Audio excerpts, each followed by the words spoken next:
কালনা থানার অন্তর্গত পটিলক্ষণপাড়া এলাকায় রহস্যজনকভাবে এক ব্যক্তির ঝুলন্ত মৃতদেহ উদ্ধারে চাঞ্চল্য। এদিন শনিবার দুপুর 2:30 নাগাদ কালনা মহকুমা হসপিটাল থেকে বর্ধমান মেডিকেল কলেজ হসপিটালের মৃতদেহ ময়নাতদন্তের জন্য পাঠায় কালনা থানার পুলিশ। মৃত ওই ব্যক্তির দিদির দাবি, তার ভাইকে মেরে ফেলেছে তার ভাইয়ের স্ত্রীর বাপের বাড়ির লোকজনরা। যদিও এদিন সেই অভিযোগ অস্বীকার করেছে মৃত ব্যক্তির স্ত্রী। জানা গিয়েছে, কালনার পটিলক্ষণপাড়া এলাকার সুমন বিশ্বাসের গতকাল রাতে ঝুলন্ত মৃতদেহ উদ্ধার হয়। মৃতদেহের গায়ে একাধিক কালশিটের দাগ রয়েছে। মৃতের দিদি উমা মুখার্জি তিনি দাবি করেন, তার মা মরে যাওয়ার পর থেকেই তার ভাইয়ের শালাবাবুরা এসে তার ভাইকে মারধর করত।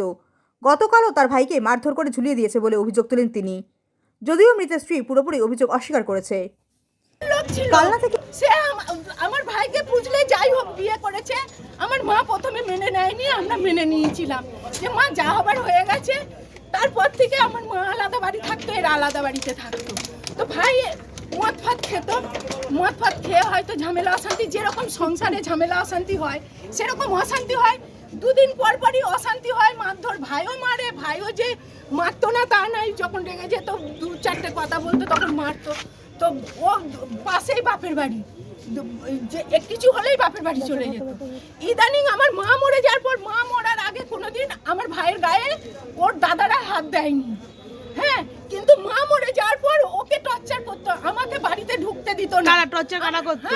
ওর দাদারা। কার দাদারা? ওই মেয়েটির দাদারা, পাড়ার লোকেরা, এর বউয়ের দাদারা টর্চার করতো একে। তো আমাকে মাস 3 আগে ফোন করে, দিদি আমাকে তুই বাঁচা। আমি ইয়েও করেছিলাম, আমার কাছে দরখাস্তও আছে, কিন্তু আমি থানায় জমা দিয়েছিলাম, কোনো স্টেপ নেয়নি। কালকে একে কিভাবে পেলেন? কালকে আমি পেলাম বলতে, আমি বাড়িতে ছিলাম না, আমি কলকাতায় ছিলাম। তো আমাকে রাত 1টার সময়, আমার ফোনটা সাইলেন্ট ছিল, আমি আমার ফোনে ফোন। দিদি ঘটনাটা কি হয়েছিল? আমার ভাইকে মেরে ফেলেছে, দেখুন সারা গায়ে কালচিটের দাগ। ডাক্তার বলল যে এটা স্বাভাবিক ঘটনা নয়, আমার ভাইকে মেরে ফেলেছে। আমি ছিলাম না। কেন মেরেছে? ওই স্বামী স্ত্রীর মধ্যে ঝামেলা হতো, ওর বাপের বাড়ির লোক ওইখানে পাশেই বাপের বাড়ি।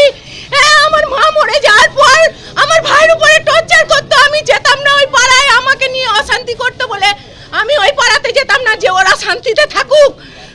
আমার মা 1 বছর হলো মরেছে, 1 বছরের মধ্যে আমি ওই পাড়ায় একটা দিনও যাইনি। আর সেই ভাইটাকে দেখুন আপনারা, ছবি তুলুন, ওর সারা গা দেখুন। থানা কমপ্লেন দিয়ে এসেছি, থানায় কমপ্লেন দিয়ে এসেছি। ওরা সব পার্টি পলিটিক্সের হাত করে রেখেছে। আমি এর আগে ভাই আমাকে বলেছে, দিদি আমায় বাঁচা, তুই ছাড়া আমার কেউ নেই। আমি মঙ্গলবারেও আমি এসে আমার ভাইকে বললাম, বল তুই চল। কেন টর্চার করতো? কেন? হ্যাঁ, ভাইও আগে মদ ফদ খেত, মদ ফদ খেয়ে মানে স্বামী স্ত্রীতে যেটা হয়, পাশাপাশি শ্বশুর বাড়ি থাকলে যেটা হয় সেটাই হয়েছে। স্বামী স্ত্রীর মধ্যে ঝামেলা হতেই পারে। ও 2 দিন পর পরই বাপের বাড়ি চলে যায়। কি নাম আপনার? আমার নাম উমা মুখার্জি। ওরা অভিযোগ করছে থানায় যে নাকি আপনি বা আপনারা মেরে দিয়েছেন ওকে। আমি জানি না আমার স্বামীকে কে মেরে দিয়েছে, আমি জানি না। আমাকে বের করে তালা দিয়ে দিয়েছিল। আমি বাপের বাড়িতে চলে এসেছিলাম, আমি জানি না কে মেরেছিল। আমার মেয়ে দেখেছে, গলায় দড়ি দিয়ে ঝুলছিল। আমার মেয়ে ছিল, আমার মেয়েকেও মেরেছিল ওর বাবা। ওর রাত দুপুরে বেরিয়ে গেছিল কোথায়, তারপরে এসে ওরাও করেছে, আমাকে বের করে দিয়েছে। মেয়ে ছিল, মেয়ে দেখেছে, আমি কিচ্ছু জানি না। কি নাম দিদি আপনার? রিপোর্ট, সুন্দর বাংলা নিউজ।